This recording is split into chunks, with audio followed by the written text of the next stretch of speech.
न्याय यात्रा के माध्यम से देश के किसान, मजदूर, युवा, बेरोजगार वर्ग, शोषित वर्ग, देश की कामकाजी महिला वर्ग समेत सभी वर्गों को मोदी सरकार के तानाशाह और देश को बर्बाद करने वाली नीतियों के खिलाफ जगाने का, देश के एक सूत्र बांधने का काम कर रहे हैं।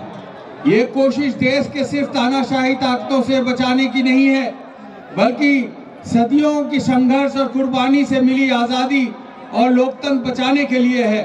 एक तरफ आदरणीय राहुल गांधी जी हैं, जो हजारों मील चलकर देशवासियों की बातें, दुख दर्द, तकलीफों की सुनते हैं, और दूसरी तरफ वो हैं जो सिर्फ मन की बात करते हैं। एक तरफ राहुल जी हैं जो देश के किसानों, मजदूरों, गरीबों, छोटे व्यापारी, बेरोजगारों, युवाओं की, महिलाओं की बातें सुनते हैं, और दूसरी तरफ वो हैं जो पूंजीपति की बात सुनते हैं और उनके साठगांठ में देश की संपत्ति लुटा रहे हैं।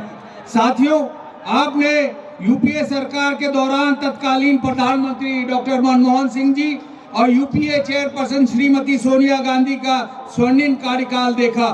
देश की प्रगति, तरक्की और खुशहाली के प्राथमिकता मिली।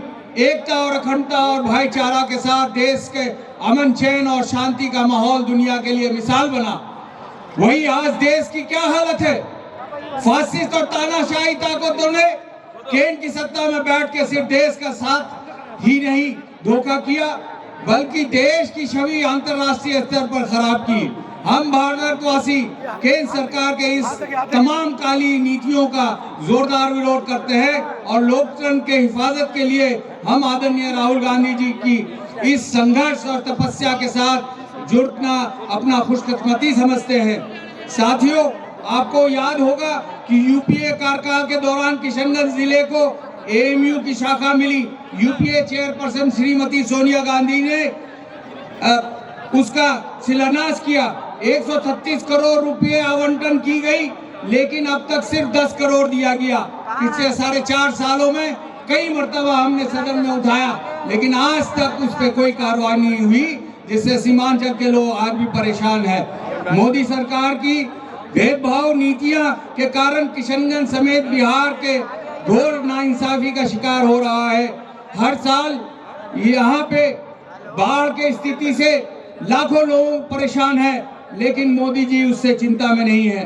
देश की तानाशाही, गरीबों और महिलाओं के शोषण की नीतियों पर चलने वाली बीजेपी आरएसएस की पूरी विचारधारा और एजेंडा के विरुद्ध तमाम हालातों के बावजूद भी चट्टान की तरह खड़ा होने वाला साहसी, जिंदा दिल लीडर आदरणीय राहुल गांधी जी का हम एहसानमंद हैं। किशनगंज और बिहार के आप सबको स्वागत करते हैं। राहुल जी, जय हिंद, जय भारत।